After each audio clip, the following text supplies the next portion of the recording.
Hello and welcome to Viva Pod Vegas. Oh, thank you very much for listening. This is episode 26, Easy Come, Easy Go, from 1967. I'm Mike Manzi. And I'm Joey Lewandowski. Mike, this is Elvis's first of three movies from 1967. He does three a year, basically all these different years. We have Navy frogman Ted Jackson, played by Elvis Presley, balances his time between twin careers as a deep-sea diver and nightclub singer. During a dive, Ted spots sunken treasure and returns with hope to retrieve it. I would not say either of those are his career. He's a Navy man. Yeah, and he's doing the Godzilla -1 thing. He's looking for sea mines. He's a sea mine frogman kind of thing. Different method, but he's not some kind of explorer or anything like this. I feel like, okay, there's a phrase in the NFL that if you have two quarterbacks, you really have none. Like, if you can't figure out who your starter should be, neither of those guys is the right guy, right? Here, it's like, he's got two careers. It's like, well, actually, you don't know what you want him to do in this movie. He's kind of doing nothing. Well, and he's doing everything again. He's military, right, with the Navy. He just, like, can happen to fall back on his old job, which was singing in a nightclub, which is perfect. But in this movie, like, he's kind of between jobs, and I think that's why he's got the treasure hunting on his mind, mostly, right? Maybe, or is he just on shore leave? It's hard to say. Well, he's about to retire, I think, right? Like, there's not enough songs to tell me what's going on this time. Okay, well, I have news about that, so we'll get to that. So we have no email today. If you want to email in for a future episode, King, King, at cageclub.me. We'll read on the next episode. But Mike, we have before we get to the trivia, we have two taglines for this movie. Okay, two is few. I don't think we've ever really had two. Yeah, it's always been like three or four, and they're always usually bad. So I don't know. I don't remember if these are good or not. So here we go. Are you ready? No. Number one, skin diving for treasure, adventure, and fun. What, skin diving? That's odd. It's the activity or sport of swimming beneath the surface of the water, especially at considerable depth, without a portable breathing device, or free diving. Huh. Wait, but doesn't he have scuba gear? Isn't he scuba? Yeah. So he's not quite skin diving. He's scuba diving. Bizarre. All right. Skin diving for treasure, adventure, and fun. Number two, the only other one. Okay.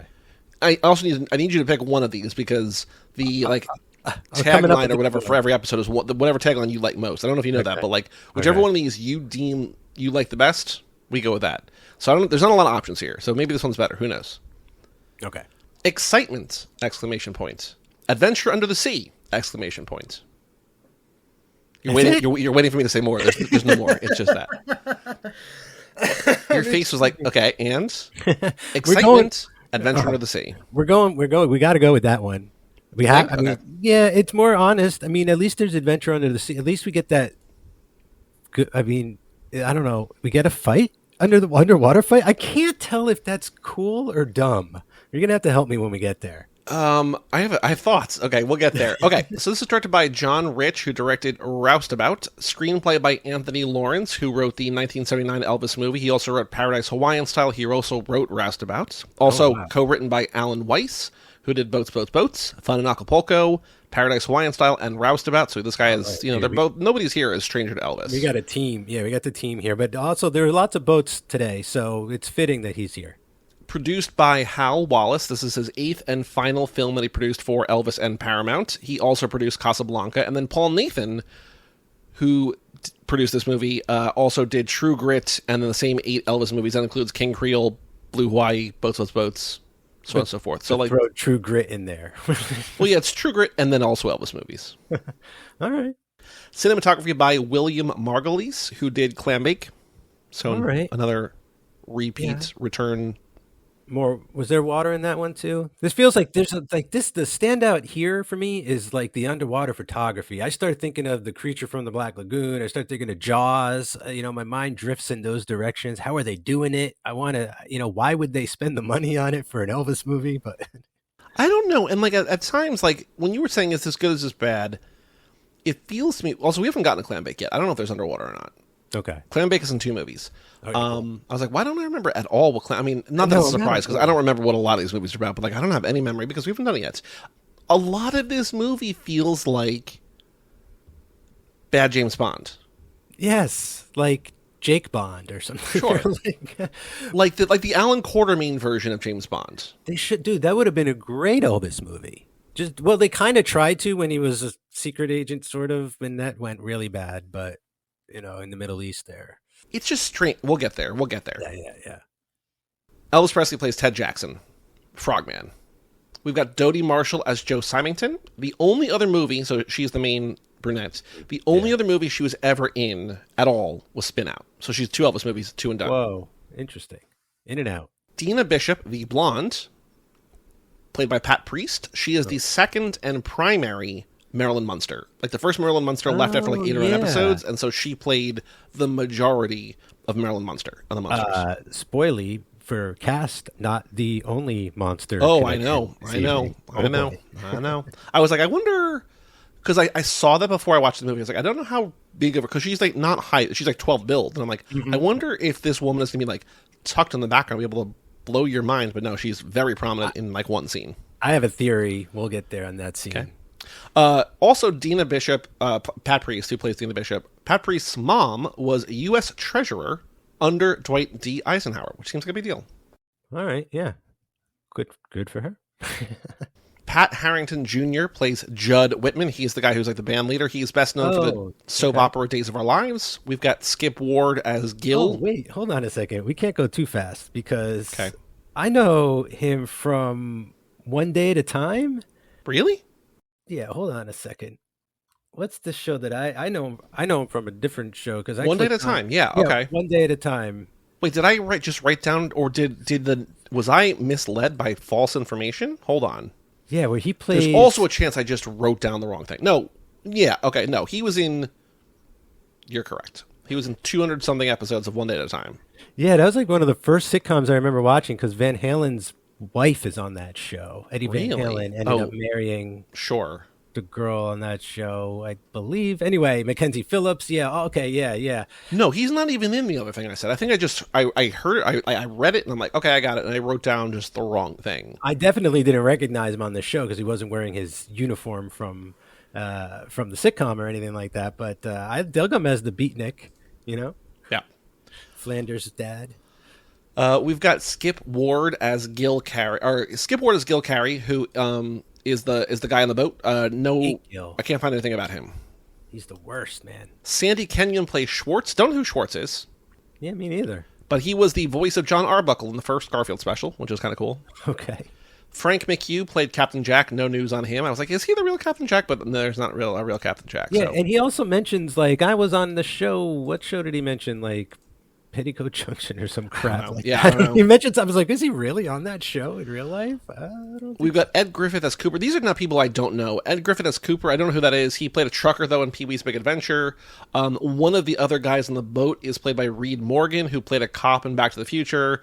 Bunch of other people. There was someone who played Zoltan, who I think is a yoga person, dancer in Singing in the Rain. Yes? There's a big credit. Well, no, there's one more that we're getting to. The yoga student? Well, there's a yoga student, Russ Tamblyn. Yeah, Dr. Jacoby. Of course. Shovel the shit. Shovel your way out of the shit. But then the one that you've been so excited about, Madame Neherina, played by Elsa Lanchester, better known as... Bride of Frankenstein? I can't believe it. And in the sequence, where she's like the yoga instructor... Which I got to ask you about accuracy when we get there, Joey. I think you should bring this into class one day. But Elvis is like, I'm looking at him. He's dressed all in black. He's got the thing. I'm like, he would have been a great Frankenstein monster. The two of them in that scene together. That's interesting. I was freaking out. So I have trivia about the yoga thing, which I will get to when we get to the yoga scene in the movie. But yeah, the real gems here are Russ Tamblyn, Bride of Frankenstein, and then... Marilyn Munster. Yeah. Lots going on there. Okay, so this movie was number 50 for the box office in 1967. Not very successful. Okay. Maybe that's because it was released on March 22nd, and just 2 weeks later, Double Trouble will come out. So why would you release 2 Elvis movies in the same 2 weeks? I don't understand. Didn't that happen to Keanu with Point Break and Bogus Journey or something like that? It happens from time to time, but it's just at least those are different movies. I can't imagine Double Trouble's a different movie than this, you know? Yeah. Plus, like they should know, like they've got all year. They've got 3 movies to go. Like space these out a little bit. Even Marvel learned a lesson. So Paramount had an idea for a movie with this title, Easy Come, Easy Go, with Jan and Dean, who I know vaguely about. I don't know a lot about Jan and Dean, but I know that they were like a duo, performing duo. Okay. But they were injured in a train crash. Did not look further, just kind of like knowing that was the end of the story. And so they're like, all right, we're not going to make that movie, but we have this title. Let's use the title. And so it's like, we'll just write a brand new movie for a different performer and just use the title. They wrote the wrong movie for the title. The movie title is hidden in the movie. It's called Finders Keepers. Okay? That's the title, people. It's a much better. Easy Come, Easy Go. They're not referring to the treasure because that happens in the last 10 minutes. Like, what are they referring to when it comes to Easy Come? It's confusing, confounding. I can't believe they wrote the script around the title and this is what they came up with. I mean, it's a good title, but it's not like, oh my God, that's the greatest title I've ever heard. You know what I mean? No, yeah, it's like, shelve that. We'll keep that. We got the copyright for that. But like, let's go make something else for now. Or like, I don't know, make it more related to that phrase, something that Easy Come, Easy Go. Like have them find the treasure early and lose it like right away, and like have to deal with that. I mean, the titular song "Easy Come, Easy Go" is about like, I got a girl in every port. Like if this one doesn't love me, I can just, next time we ship out, next time we land, I got another girl there, right? But yeah, like, I got a big old wheel, and there's tons of girls on this wheel. I just spin the wheel. But the weird thing about this movie, again, no real love interest. He's actively avoiding the women in this movie again, and is vocally pronounced about how inferior they are to him. He's like, well, why would I even want a girl around? Like everyone in this movie has like there's like a hierarchy that exists within each of these characters' heads. Like later, Dina's like, she's lying, but she's like, oh, Gil's nobody because Gil has no money. I have money. Gil's nobody. Mm-hmm. And it's just like, why? This is strange. But yeah, again, like, and I don't know. I posited this last time. I don't know. Is Priscilla saying, if you keep doing these movies, you can't be in relationships? Like, there's no more love interests. I mean... Or is it Colonel Tom doing something? Or is it just... is it Elvis? It feels like this might be like a period where they're trying to compromise with all that stuff. Like, the thing that is confusing to me, though, is like, where's the music? It's like, I can understand they're like... kind of, and this is still a very sexy, horny movie. I mean, they go to a go-go bar in the first 5 minutes. I mean, they spin the wheel. It's horny adjacent. It's kind of horny contained. Yeah, you're right. It's on the fringes, I'd say, for the most part. It kind of screams at you and then it goes away. But I think that you might be onto something there. I think the Colonel is trying to navigate that relationship, because he doesn't want anybody upstaging Elvis either. He doesn't want another Anne Margaret situation, which is why I think he has the Bride of Frankenstein here as the only one singing aside from Elvis in the movie. You know how much he hates that. Right. It's like, well, it has to be like Hollywood royalty at this point. But there's also like no music in the movie. Like I'll get to that in a second, but like, it's weird that they're like, well, nobody else can sing, but also Elvis isn't going to sing. Like, there's not only that. So as we know, as any listener to this knows, what I want from these movies is something I've never seen before. This doesn't really pass that test. But then you go into a movie sort of expecting love interest, songs, capers. And there's no love interest, there's only a couple songs, and there's really kind of barely any capers. Yeah, the caper is the one, and it takes forever to get to. It takes till the it's all like, imagine if Ocean's 11 was like 100 minutes of just setting up, and then like they just do the heist in the last 10. I guess that is Ocean's. Never mind. That's a bad analogy. That's honestly kind of like every heist movie. You're describing every heist movie. But like, then how did they fail it this time? You know what? They didn't treat this like a heist film like they should have. I don't know what they were doing with this. It was just like, we got to go get this equipment. Okay, it's a quirky guy we got to rent it from who's a captain that's afraid of the water. That's kind of fun. That was an interesting sidebar. But like, then they have like the rival teens or whoever, I guess 20-somethings at this point, maybe 30-year-olds. They're very ill-defined too. And they're just nasty characters, like infringing on the Navy's territory. It's like they should just been arrested in the first 10 minutes. It's just the whole thing is kind of odd. I don't understand. We'll get more into that as we go on, because even like some of the plot twists and turns, I'm like, I don't understand why this is like Like, why is this character's motivation at this time? Like, I don't understand why they're setting things up. Like, why do you want conflict here? I don't know. We'll get there in a little bit. Basically, no film critics like this movie. Everyone criticized the fact that, like, it was a recycled plot again, or a recycled kind of feeling. They're like, there's not enough songs. Roger Ebert gave it only 1 star, and this is on at some point one of his versions of his most hated movies list. So this was like one that like really drew his ire. Wow. Elvis also didn't like the songs of this movie because he had just left the studio. Like, he was like doing gospel stuff. He recorded "How Great Thou Art," and he's like, "I'm feeling good," and he's like, "These are the songs you're picking for this movie. Like, what are we doing here?" And so even Elvis was just like, "This is not good." He allegedly, according to rumor, gossip, whatever, he referred to these selections as, quote, shit. Well, the yoga song is technically like a novelty song, right? Like, it's not even like, quote unquote, like it's not an A-side for sure. No, but like, I don't know that any of I mean, I guess the title song would be. I think there's an EP, which I'll get to in a second, but like, none of these are like lead tracks. They're all like, yeah, it's an okay B-side. And I was shocked that they didn't lean into like any shanty stuff or any kind of like Navy stuff or nothing like that. Like, there's nothing thematically linked to any of it, really. This is also the first Elvis film since 1956, so going all the way back to Love Me Tender. So maybe the first one ever that had a ballad-free soundtrack. So there's not even a ballad. There's no like love songs. It's just like all kind of like pop ditties. Yeah, it's true. Very strange. So the EP for the movie failed to crack the Billboard 100, sold fewer than 30,000 copies. As such, it was Elvis's final EP, because not only were like his things, but like the entire, like, it wasn't just him, like the entire market had moved on. Like people were like not buying EPs, they all wanted LPs, and so they're just like, we're done with this. Yeah, enough extended plays. Give me that long play.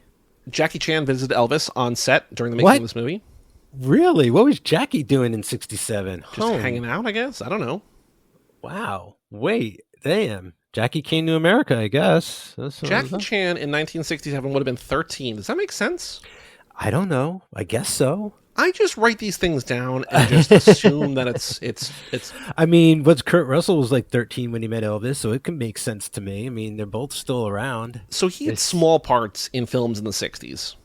He was in Come Drink With Me in 1966, yeah. So, like, he's around. Oh, yeah, he was in the opera, back the Peking opera, I think he started in the whole, where, like, most of those Shaolin kids came from. He started acting at, like, the age of 5, Sammo Hung and him were together, But the best trivia that I have about this movie is that Susanna Lee, who was both in Paradise Hawaiian Style, or she was in Paradise Hawaiian Style, later in life said she turned down a role in this movie. I don't know who she would have played it, presumably one of the 2 lead girls, because she didn't want to work with Colonel Tom Parker again. She's like, I cannot do another movie if that guy's on set. Well, I don't want to work with you, okay? Because I do not like you. Susanna Lee. Around Elvis. Telling it like it is.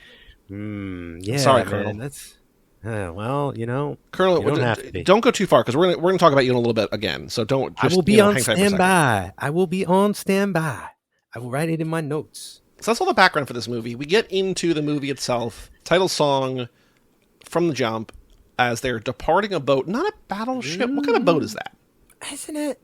It's not a battleship. It might be a battleship. Is it an aircraft? It's not an aircraft carrier. I know that for sure. I think it's like a smaller destroyer or something. I don't know all the names. I didn't really have the game as a kid, so I don't know what all the other boats are called in the fleet.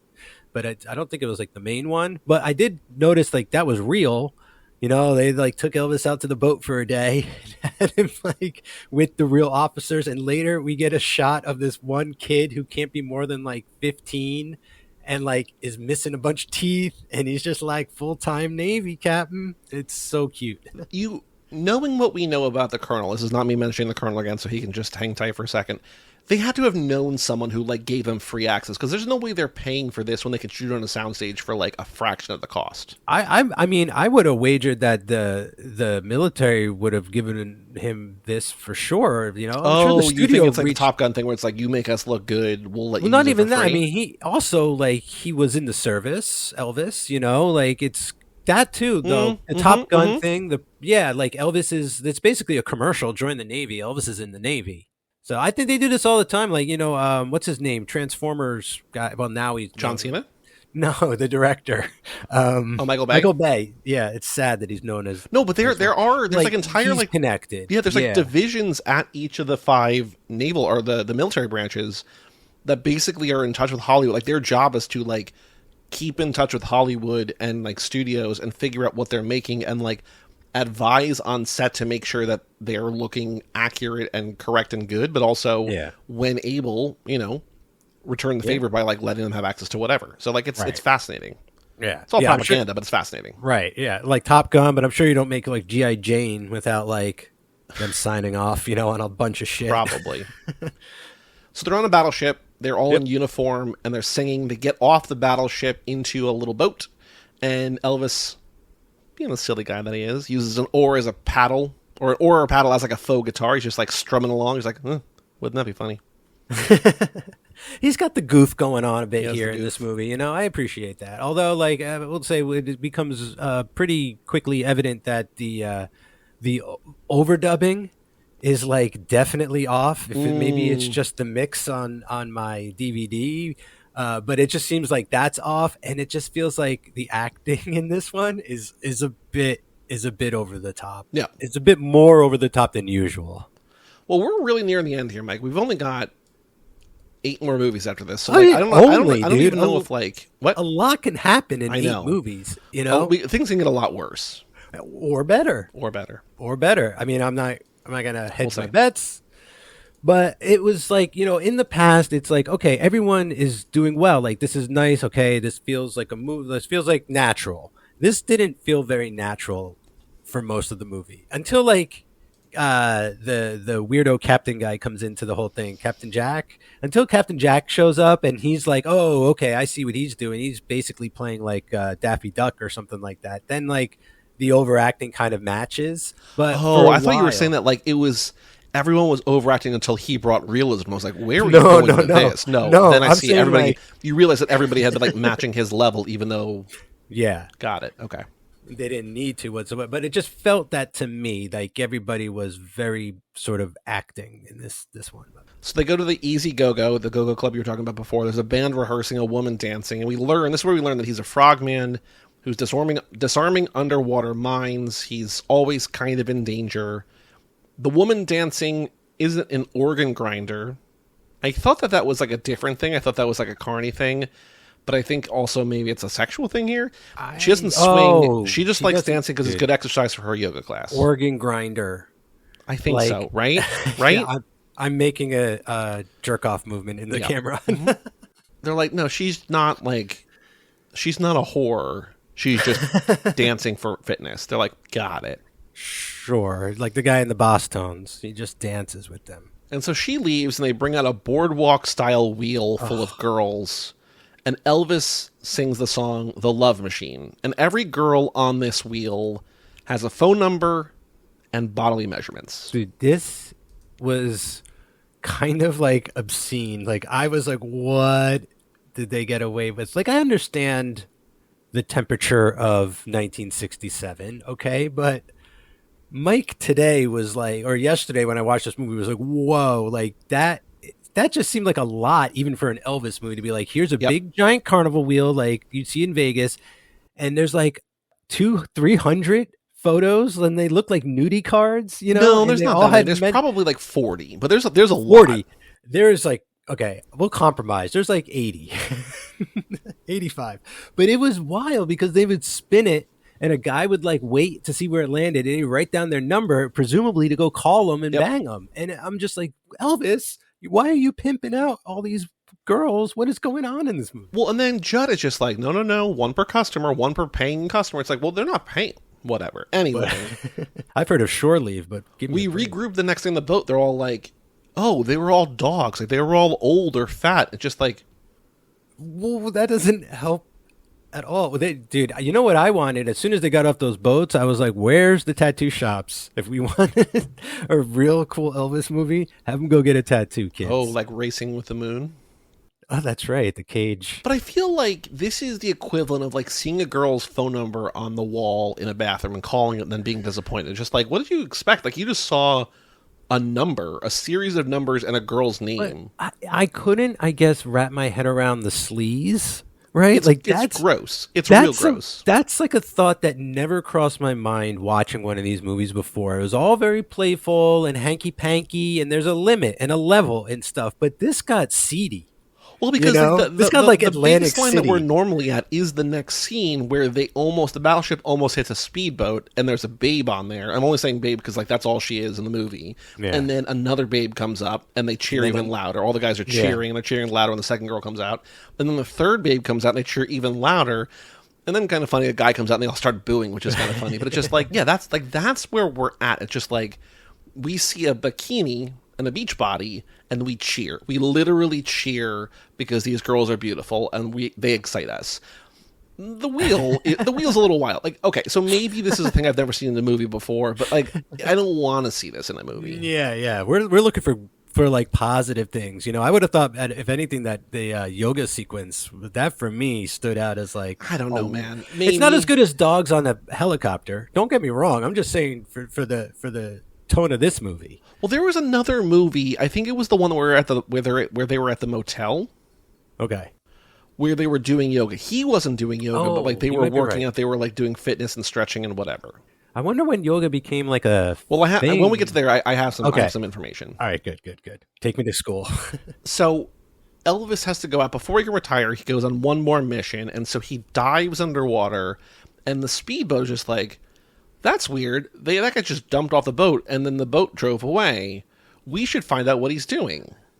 It's so insane because they know that they're the Navy, and because they almost crashed into their destroyer. And they're like, get out of this restricted space. We're doing Navy shit. And they're like, hey, Gil, like, why don't you go down there, sneak around and take some photos? And there's like talk of espionage and like, they never say communism or Reds or Russia, or, they never go. But like, I was still speaking of Bond, in those little flavors of spy stuff, like this had potential to kind of go a little like off the rails in that direction and into more action and stuff. And like later in the movie when they're like, leave, you're in a restricted zone, and they're just like hanging out. It's like, leave. It's like, no, after like the second leave, like they open fire. You know what I mean? It's just like, they say like leave like 4 times, and just like finally that they start going. It's wild. So Elvis is disarming a mine underwater. Gil goes underwater, takes pictures of him. They both, in that scene, find the sunken ship, which is the port of call, which they're going to get to later. But he's taking a picture of Elvis, and he catches the thing in the back. Elvis is like, oh, there's a boat down here, probably a sunken treasure. I'm going to bookmark this, come back later. Right. But this is all like a 4-minute maybe scene where Elvis is just dicking around underwater and there's no dialogue. It just like bubbles and score. Dicking around is the perfect term. I haven't used that in a long time, but like this movie is that in a nutshell. Like it does, not just in this sequence, but like that's a lot of this movie where like not much is going on. And we're just dragging stuff out. Like we're dragging scenes out, and we're doubling down or reiterating stuff or like telling it twice or 3 times, like with the Captain Jack thing. Like how many times do you need to know that like he's this eccentric guy who doesn't like to go, he's a captain who doesn't like the water. It's like they're going to drill that into your brain over and over again instead of like do something with it until, I don't know. It's just, it was a lot. It was a lot. Without being much. I mean, the sad thing is that these movies, every time I see a runtime, I'm like, cool, like just about 90 minutes, but like they don't have the 90 minutes of story to even stretch it out here. They're just like, we got to have him do underwater stuff for 4 minutes because without that, like we're running out of movie. I wonder if that was the thing where it's like, come see Elvis underwater in living color. Like, have you ever wanted to see Elvis swim underwater? It's like, oh, that's not really Elvis. Probably like a stunt double in the frogman suit and things like that. But like, still, I wonder if the underwater photography was a lot of the draw.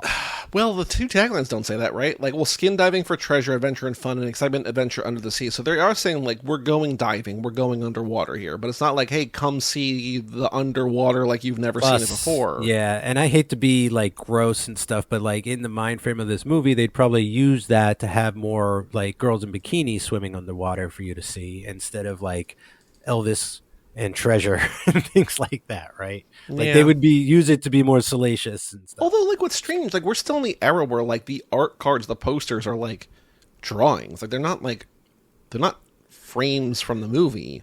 Right. So it's a lot of like the big art that I'm using for the episode for whatever that I've seen is like Elvis in a scuba suit with his little like with like a knife or something and like little flippers. Like it's Elvis. It's not like him surrounded by bikinis, but it's there. I mean, they're there. It's just like the main focus is E. I am here too. I am standing by. Hang on, we'll be right. We'll be right with you. Very soon, Colonel. Just hang on. I am here too.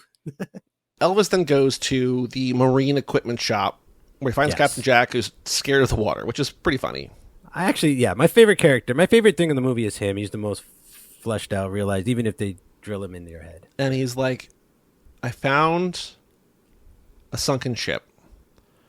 I'm looking for information about the captain, and he's like, oh, Joe is around, and the captain was their father. What I don't know if he says, like, he doesn't say her, like, it's a surprise in the movie, but I don't know if he says him or whatever, but like he clearly knows that Joe's a woman. I think it's just Joe. I don't think he uses pronouns at all. Got it. Okay.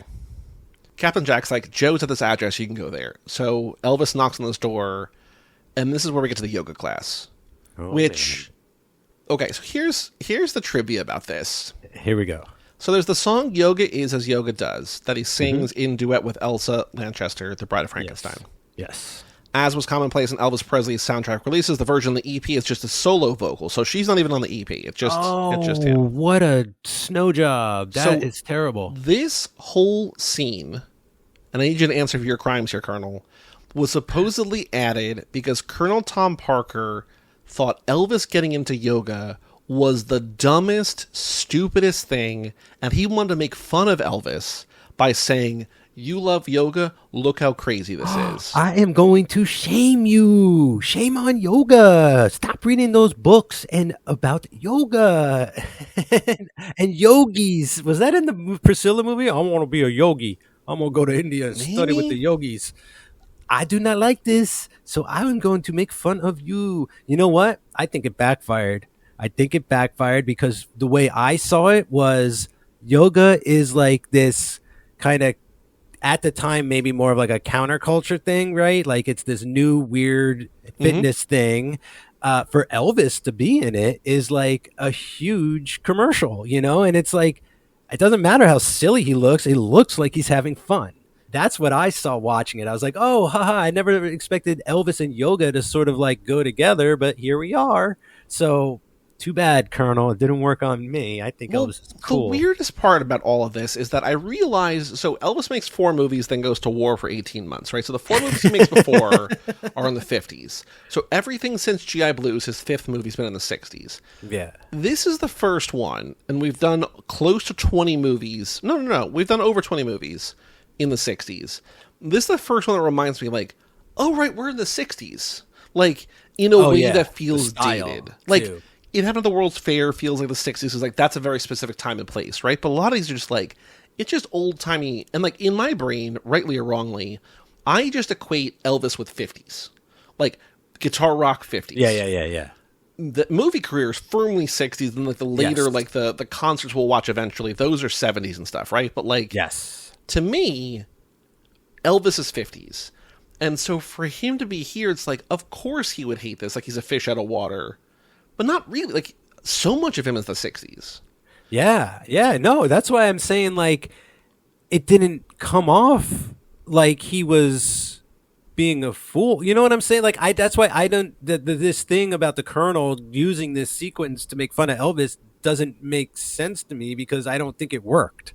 You know, because like it just shows that Elvis is part of the 60s. Like it does. Yeah. It does sort of.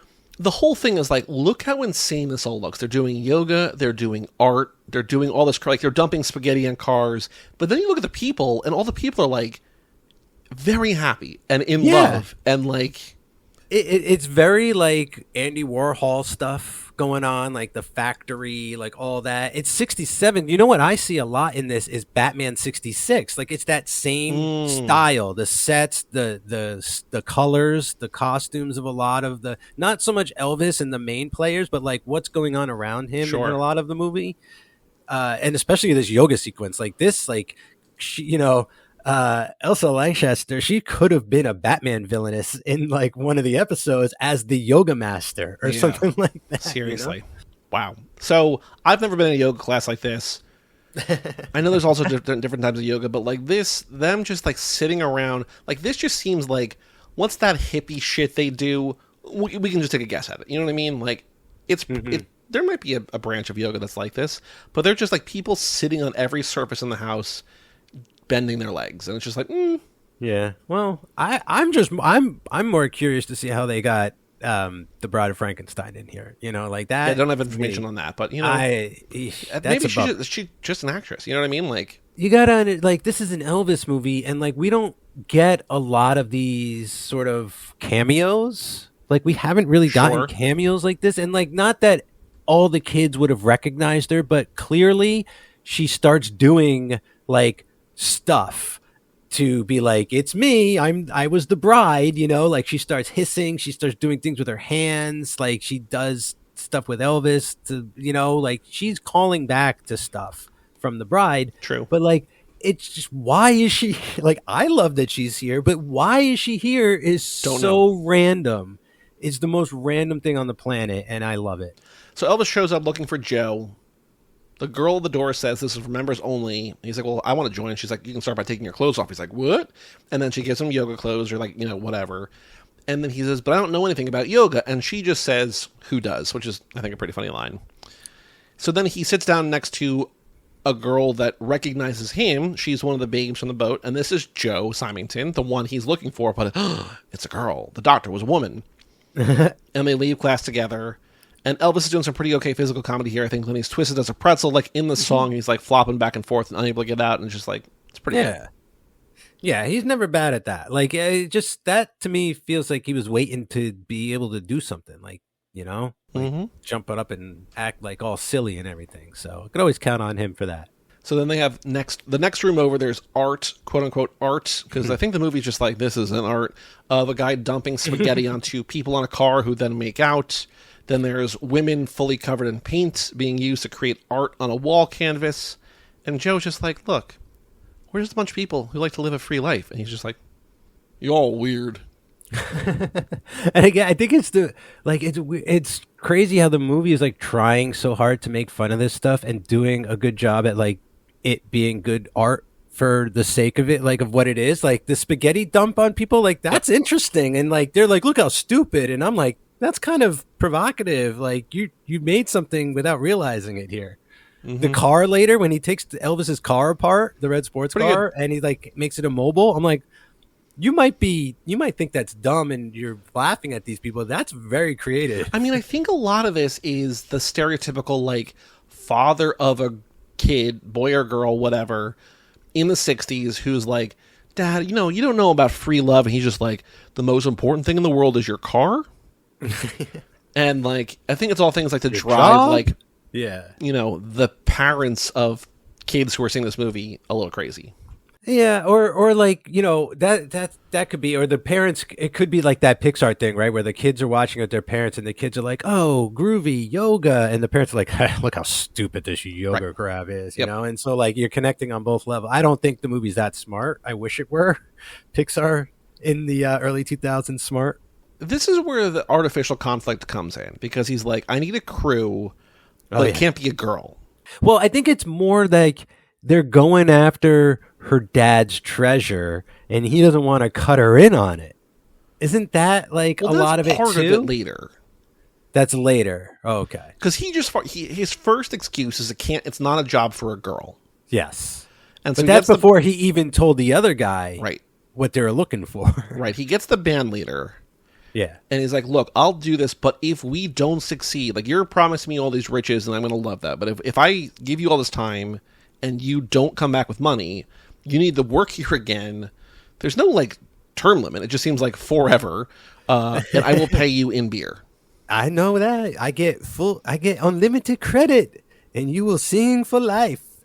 And he's like, yeah, okay. And then he's like, prove that you still got your chops. Go sing me a song. Judd, like, he makes this offer. He's just like, you're going to come back and sing here. He's like, but wait a minute. I don't know if you can still sing. Elvis is like, hang on.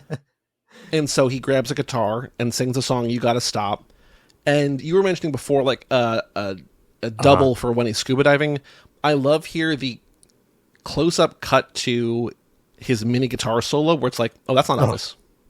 Is this the one where he accidentally, or maybe not, grabs a bass guitar. Like, I feel like at one part he grabs a bass. And no, the bass is in the first song, The Love Machine, or the second song, the first song in the club. Okay, yeah. I'm like, here he's actually using a guitar. Okay, because in that sequence, I was like, I don't know if he realized he didn't grab a guitar, that he got a bass. I also didn't think it was plugged in at first, and I'm like, okay, there was a cable. Like, I thought there was like lots wrong with that scene, but just well, the drummer in that sequence too really was going nuts. Like, it doesn't help that he's like positioned right next to Elvis, and like the entire time, like he's flailing his arms around. But again, like the audio and the picture match is just like. Yeah. The sync is just like so not there. And it's just like the enthusiasm on screen does not match the enthusiasm of the audio. Right. Right. Well, I think like the thing is they're trying to make it sound good so they can send people down the street to like buy the record. But like the people in the shot are not necessarily like the studio musicians. So like it's a hard, like I get that it's complicated. But it's also like we could do a little bit better probably. I could do a little something. I mean, they've seen previous Elvis movies, right? You could do a little more than this. So then at the club is Dina. Elvis sits down to talk to her, and Gil is like, stop talking to him. We got to go. And like they're about to fight, and then Joe comes in, cuts in, has Elvis close. Dance, and then it's just like, drive me home. He's like, okay. That was all to avoid a fight I was so hoping to get. I know. Well, we do get it later. Well, yeah. Sort of. Differently. Underwater. And so we're like, oh, here comes the love interest. Joe's like, drive me home. You're driving me home now. And Elvis drives her home. They go inside. And then she just goes right into a headstand, yoga pose against the wall. And she's like, I'm here for 3 or 4 hours till I can start getting sleepy. He's just like, okay, well, I'm going to go. And she's like, okay. And then he leaves. And it's like, hold on. You're telling me in an Elvis movie, you set it up so that he drives a beautiful woman home. She invites him inside. And then he leaves immediately? Yoga strikes again. It is the ultimate cock blocker. I got you, Elvis. See how stupid girls who like yoga are? Meanwhile, it like, couldn't be further from the truth. The next morning, they're on the water, or they're at the marina, and it's Elvis and Judd and Captain Jack. And Captain Jack's like, I can't believe I'm finally doing it. I'm on the water. And then he's like, never mind, I'm not doing it. I'm not on the water. I'm too scared. Captain Jack. And then Joe comes up. They're just saying about how they need a third man. And I was like, no, it can't be her.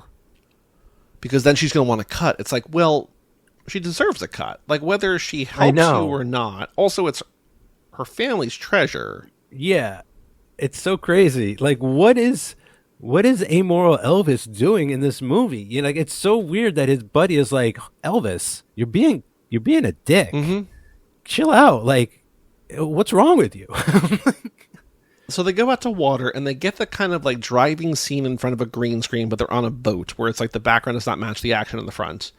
He's like, no, we're fishing. And she's like, well, why is there all this like scuba diving gear here? And he's just like, okay, look, I found your grandfather's boat. We're going to find the treasure. And she's just like, you just thought like I'd be okay with that? Like, why did you? And it's like, she's, I think, rightfully pissed. Yeah.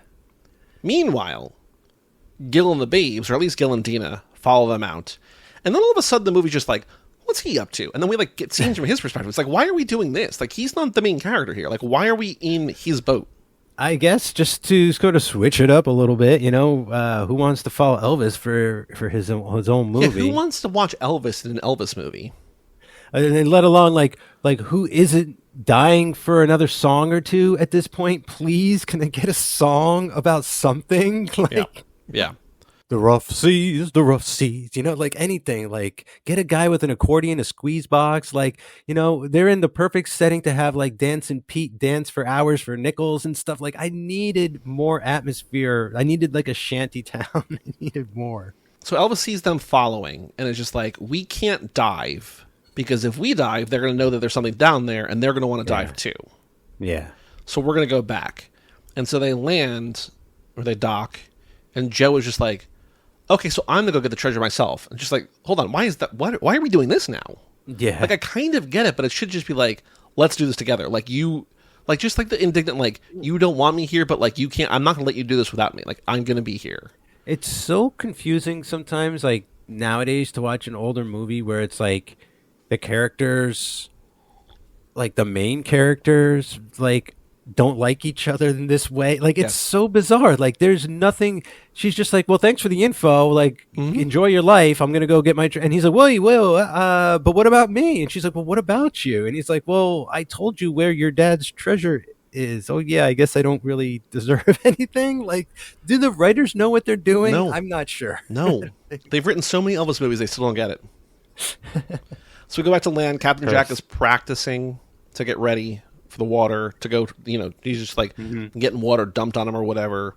Yeah, he has like a whole stage set up in his garage or something where he's like working through scenarios of storms and stuff. And this is when Gil starts like turning him against Elvis. He's just like, I know that you like Joe, but this Elvis character, should not trust him. Dude, I cannot believe how naive this character turned out to be, where he just believes everything everyone ever says to him ever. For Poor Captain Jack. Like, he must have taken a pretty hard fall off of a boat one day to be in this condition. Long walk off a short pier, yeah. But it is weird that Gil, all of a sudden, with like this story, he's like, I got all these kids. And I'm thinking to myself, like, no, you don't. And I'm like, oh, shit. Like, well, I think Gil and Dina are just like con men that we don't really know enough about, because this is when Dina says Gil's just a poor boy. I was like, poor boy who wants to be rich. And she's like, that's why I don't trust him. I have more money than he does. He just wants my money. He's lesser than me. But it's just like, no, you're just saying this to Elvis because like you're trying to convince him to give you information so that you and Gil together can whatever. It's just like, it's all strange. Yeah. I wish they were a little more well defined at any point. Like the pieces just are come here. out and just come out and say they're grifters. Just say it. Yeah. Or commies, whatever. Yes. Whatever you want to do. So anyway, everyone's after the treasure now. Gil tells Elvis that it was Dina's idea. They fight. Elvis then goes to the yoga house. Joe tells him the good news. They're getting the art house. They're like, we have enough money. We're about to come into a windfall of cash. And so Elvis is like, okay, let me grab a tambourine and sing you children. Yeah. Wait, was it like he shows up and it's packed? Like you cannot move in this place. It's like a college dorm party. Yeah, the party is just crazy. A frat party, yeah. And it feels like Elvis is trapped in this room and he's like, trapped? I know how to get out in theaters now. He's like, I know how to get out of this room. I'm going to sing a song. I'm going to start a mini Congo line and get the hell out of this room. Well, the weird thing is like that's why he sings a song. Yeah, he sings a song, but then like that apparently gives him like, instead of like, in my head, like Elvis sings a song, gets off stage, is immediately swarmed by girls. Somehow him singing a song gives him an exit route. It's just like, what? That's never happened. Yeah, it was like a diversion. It's like, follow me. And he starts singing a song to get out of there so that they could go off and do what they have to do. So while he's singing the song, which is, to me, forgettable, I just watched it an hour ago and I already don't really remember it. That's when the art hippie disassembles their sports car, turns into an art exhibition, then gives them his car, which looks like it's from Death Race 2000. Dude, it is amazing. Yes, it does look right out of Death Race 2000. It's like furry. It's furry. It's got surfboards for seats. Mm-hmm. Like, it's got that amazing sort of diner 60s, 70s kind of shiny, spacey kind of look to it, Yep. Oh, man. It's wild. It looks like an adult-sized version of those child cars you used to sit in at the boardwalk, like down at Seaside Heights. Yeah. One of those things. Like a bumper car? Yeah. Kind of, yeah. It's crazy. He's like, how do I turn this on? He says, you hit the go button, which feels like a death proof, like a Planetara joke. Mm-hmm. Planetara more specifically, right? But like, it's go, not cry. Meanwhile, Dina is like, Captain Jack, wake up. There's stuff you need to see. And then Gil steals his equipment, which we never really see, but we just like kind of assume, because then she brings Captain Jack to the boat, and then Gil shows up and is just like, cool, we're leaving now. And Captain Jack's like, you mean to the water? And he passes out. They kidnap Captain Jack, basically. And it's like so confusing because like maybe this is actually kind of an interesting way to do it, but like she comes up and she's like, you got to come with me. Come on, hurry. And he's like, wow, okay, I'm coming with you. And she basically, without him realizing it, like sneaks him onto their boat into like the bottom where they're hiding. And then Gil comes in and she's like, I did it. And he's like, good, let's get out of here. And he's like, I'm kidnapped. And that's like the end of the scene. And then she is basically like, look, Gil, if you want any chance of dating me, we got to find this treasure. He's just like, oh boy, okay. Yeah, Gil clearly can't get any other woman. The race is on then. This is now like Mad World, but like with the lowest stakes possible. Boats world. So Elvis and Gil are both underwater. Elvis like finds a bag, which is not the treasure chest, it's just a bag.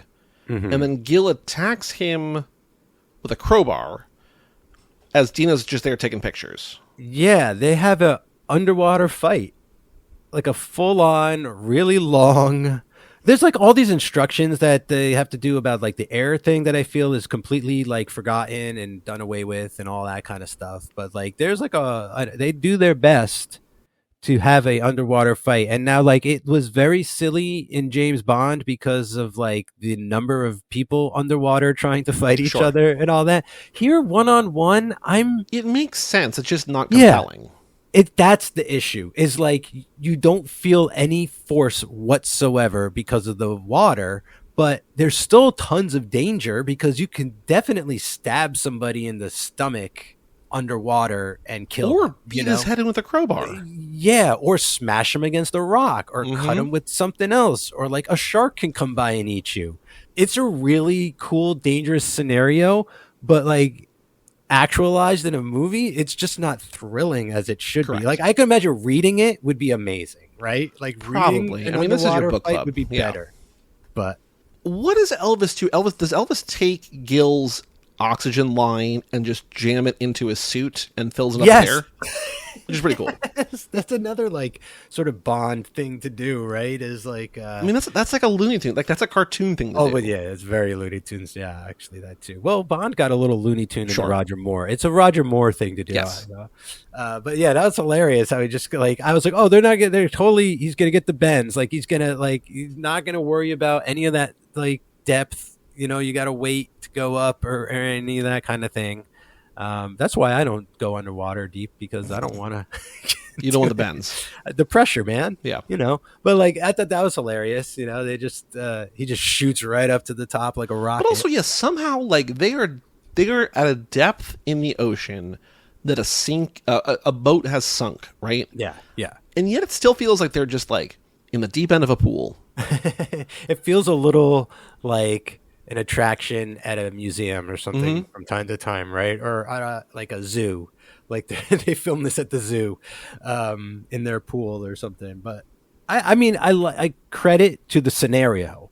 I just wish this whole thing was like the midway point of the film, you know? Right. No, but this is like there's like 6 minutes left in the movie, essentially. Yeah. Yeah, this is the end. They get the treasure chest, they bring it up, they're celebrating on the boat. It's Elvis, it's Joe, it's Judd, and Captain Jack's made his way over there now too. Mm-hmm. And I'm thinking, knowing what an Elvis movie is, there's no way there's anything of value. Like Elvis is not going to become like a millionaire. Like for some reason, no, he can't. These movies always end on like an up note, but also at the same time, what the weird part is, they like kick Elvis in the shins. They're like, it's a happy ending, but also you're not going to like win. It's like he always just kind of comes out even. It's a sitcom, right? Like it's The Simpsons. Like every time like something crazy happens, they reset. Yeah, I never realized that really. Like I must have realized that, but it never like now it really strikes a chord where like you're dead right. About Elvis or about The Simpsons? About these movies. Yeah, especially about this one where it's just like, you know, it's the most clear cut version of like we win, but we don't. Well, it's like there's, like I just couldn't. There's no version of the world where like Elvis.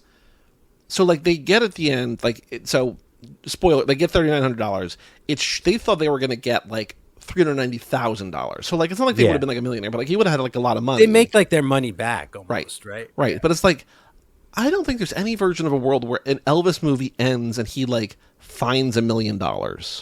No. He somehow finds $1 million and then somebody just like, remember you owe me $980,000? Yes. It's like, oh yeah, I guess. Like he's like, I just mailed you the money. It's like, whoops, I put the wrong address. I sent it to like the Mission. Right. And you know, like whoops. I was like, there's no way there's anything in there. It's going to be like family photos or something like sentimental or whatever. But it's like, no, it's filled with gold. And it's like, oh, wait, what? And so they bring it to like a coin guy, and he just that is so crazy. They go to like the appraiser guy at the end of the movie. He says they're not silver, they're not bronze, they're actually copper. And he says the slime has given them a patina. He's like, you think I'm going to give you $30 a coin? I'm going to give you 30 cents a coin. So they get all untold $3,900. Yes. And so they each get like $1,000. Which, if Elvis had found it by himself originally, pretty good haul. But, well, Elvis puts in $1,000, right? Everybody else puts in no money. But, like, she's like, this is not going to even be as close to a down payment in an art center. So Elvis is like, well, here's my fund. Judd's like, here's my fund. As long as Elvis, you come sing for me. It's just like, okay, cool. And then Captain Jack's like, I'd be in a higher tax bracket. You can have my money too. And so then they throw a big party where they sing "I'll Take Love." Movie ends, but it's like it's a happy ending. But again, Elvis kind of comes out behind, right? Like he just he spent money. They find treasure, but it's not actually treasure. He's not married, no girlfriend, like not even lost his red sports car. Yeah, like he's not in the Navy anymore. He has to go sing at his old job again. He seems happy though. I guess that's all that matters. He had an adventure. There was a moment in the beginning. He almost drowned. Where he's going to do the one final mine, like one last job. Like, I'm getting too old for this. Like, I'm just about to retire. And I'm like, can you imagine how good it would be? It would never happen. If, 11 minutes into an Elvis movie, Elvis blows up from an underwater mine. And, I understand, knowing it's an Elvis movie, it's oh no, we have to call his identical twin brother, also played by Elvis, to kind of, not like Elvis would be gone, but, I'm thinking of, an executive decision where, you're like, oh, this is a Steven Seagal movie, and then he dies, 10 minutes in. That'd been incredible. And it's can you imagine, an Elvis movie where it's just no, I disarm mines, and, the first one we see him do explodes and kills him in a grisly death 11 minutes in? I'd be like, pretty good. Oh, man, I'd be there for it. I'd be there. Mike, what's the best song in the movie? The yoga song. You think Yoga Is As Yoga Does? Look, it stands out. It's fun. It's memorable. Okay. It's the fun one in the fun sequence. It's got Elsa in it. It's got Elvis dressed as the man in black, right? He's all in black. It's got Russ Tamblyn in there somewhere. I think Mickey Rooney's in this movie. It says so in the cast list. He plays drunk man. Mm-hmm. I missed him.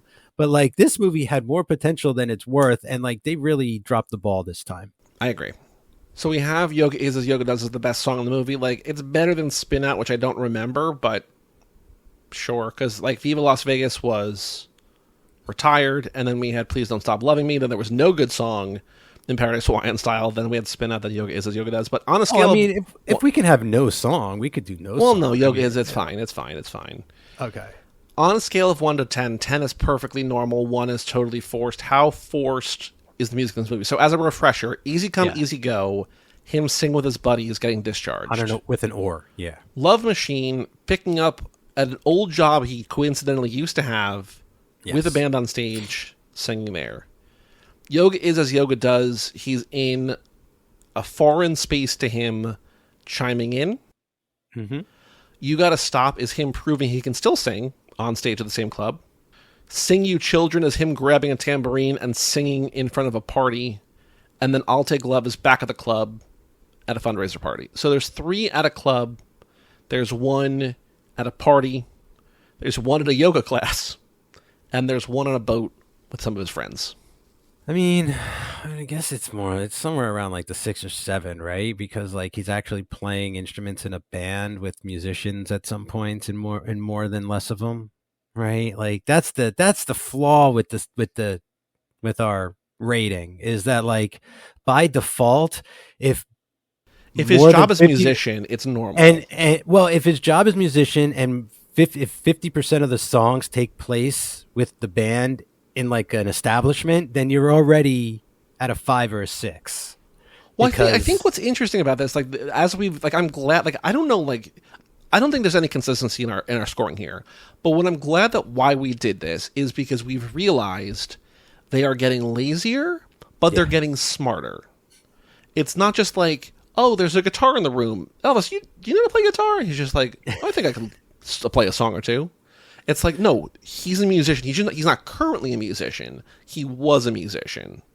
So when he sings, totally normal. I don't know. I miss the days when they really got to stretch and he's singing it was better. In people's minds and the radio and stuff. And I never thought I'd miss the day when he sang along to a freaking radio, Joey. Or he sings in his head on the tram back from the World's Fair. That's the greatest. No, the greatest is when people imagine Elvis singing to them and they're somewhere else and he's not even around. Mm-hmm. So I'll give it 6.5. You said between 6 and 7, so I'll just do 6.5. Yeah. Okay. Our next movie is Double Trouble from 1967. Is this okay? My question is: this another Elvis Plays Twins movie?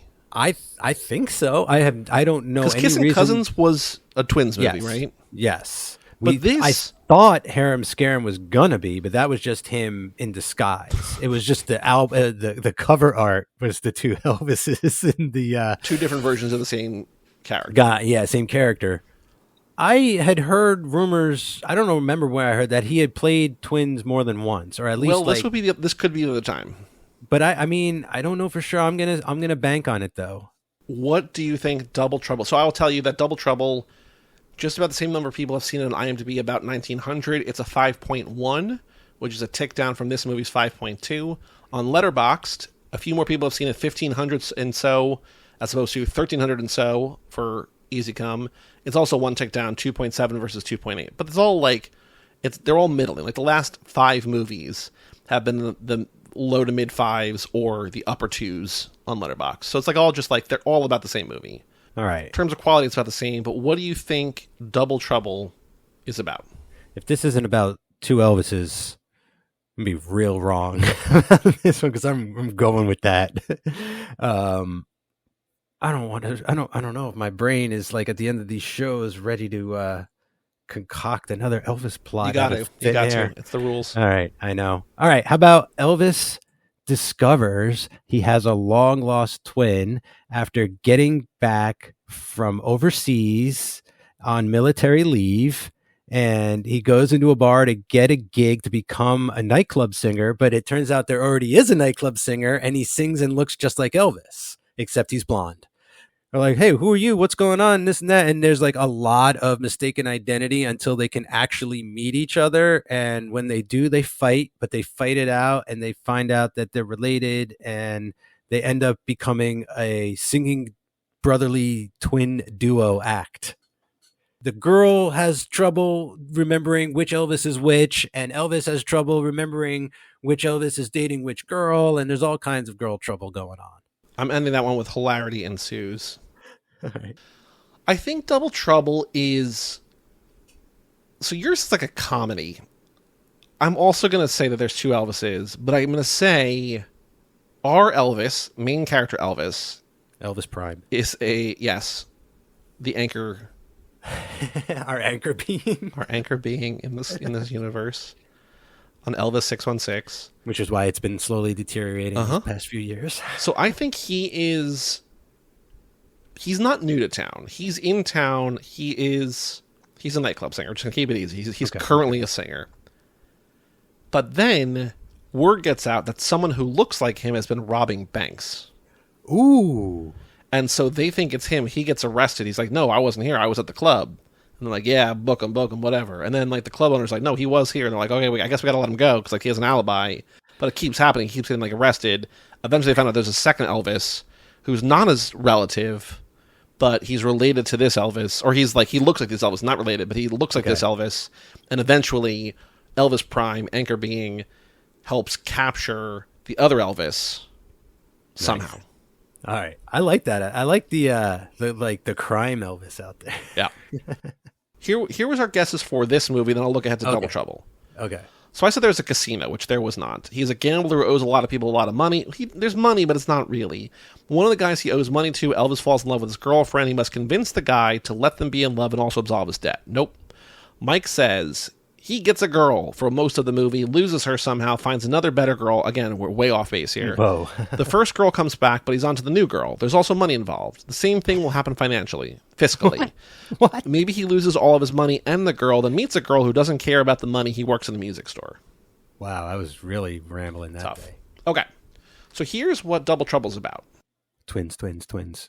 Double Trouble from 1967. There's so many Double Troubles. It's like the 6th one down on IMDb. When singer Guy Lambert goes on tour in Europe, he is pursued by 2 beautiful women, bumbling jewel thieves, and a mysterious killer. We have all of the pieces there in the wrong order. How? Wait a second. But no twins. Elvis, it only says so on the poster. There are 2 Elvises, and it says Elvis. In the credits, he's only credited as Guy Lambert. So the poster's like, there's 2 Elvises. but the Double Trouble like, are the girls? There's one Elvis. I don't know, man. The girls are the Double Trouble? The 2 girls? There are always 2 girls, and except for this movie. Well, no, there were 2 girls. There were 2 girls, yeah. And girls are always considered Double Trouble. Oh my God. Yeah, this is bullshit. We were duped again. Hey, that's part of the fun. That's fine. I'm willing to look goofy like Elvis is once in a while. Took a swing. I'd still like to see our movies. Like, what actor would you like to see play twins more than anyone at the moment? We are in doing Too Fast, Too Forever. We're now doing the deleted scenes for Too Fast, Too Furious, and there's a scene that was cut from the movie rightfully because nothing happens, where Carter is talking to the rat cop, and the rat cop sees Monica walk by and he goes, "Who's that?" And he goes, "Don't worry about her." And Joe is like, "What if rat cop, Detective Whitworth, recognizes Monica and is just like, why do you have another cop here?" And I'm like, ooh, very interesting. That's a different movie, and that's a better movie than Too Fast. Like, that's not the movie they're going for. So, like, I think it's very funny that, like, all these things that we're, like, guessing or having ideas about, it's like, it's always more interesting than, like, the boring, like, but jewel thieves. I gotta say, if only he was the jewel thief. I'm going on tour in Europe, and at the same time, I'm going to do, like, a crime spree. Yeah. That would fucking rule. Yeah. I want to see that movie. Yes. Who would play Elvis now? And no, I'm just kidding. Like, I still want Elvis to star in that movie, so we need someone to play Elvis. The only news I want to share about the Riley Keough thing is that she is pimping her new book, From Here to the Great Unknown, which she wrote with Lisa Marie. And there's On the Road with Riley Keough, celebrating Lisa Marie Presley's memoir, From Here to the Great Unknown. And in October, she will be in New York, Memphis, St. Louis, Nashville, London, and Los Angeles. The opportunity to see Riley Keough for what Random House calls the one-of-a-kind conversation as she pays tribute to her mother's incredible journey, or incredible memory, with the release of her memoir. All right. Cool. Very good. What do you want to plug? This episode will be out next week as we're recording it. What do we got out? Monsters That Made Us, Dracula Untold. The superhero origin story of Vlad Dracula. Check it out. The Monsters That Made Us, the final Friday of every month. Very, very cool. We will be back in about a month or so. We're alternating these and Charlize, so we'll be back in about a month or so. Took a little bit longer to get this one out because we had long legs there in between. So go check out Cage Club for the new episode of that. But the next one, we got Double Trouble coming up soon. We only have 8 more movies, then we got a bunch more other stuff that we can do. But 8 more Elvis Prime movies. We're getting close to Live a Little, Love a Little. No, that's not the one. Wait, what's the one that people really want? Is that the one? I thought that is it. Live a Little, Love a Little? It is. I believe so. Yeah, that's the one. That's 4 movies after Double Trouble, so it's 5 from now. Okay. Double Trouble, Clam Bake, Stay Away Joe, Speedway, Live a Little, Love a Little. All right. Then Charo, Trouble with Girls, and Change of Habit. Getting there. Cool. Almost there. Thank you for listening. If you want to email in King, King, at cageclub.me, and go to cageclub.me, poke around new episodes almost every day. Lots of pop culture podcasts. Mike's on a bunch, I'm on a bunch. Go check those out. I'm Joey Lewandowski. And I'm Mike Manzi. And we'll see you next time right here on Viva Pod Vegas. All right. Elvis has left the building.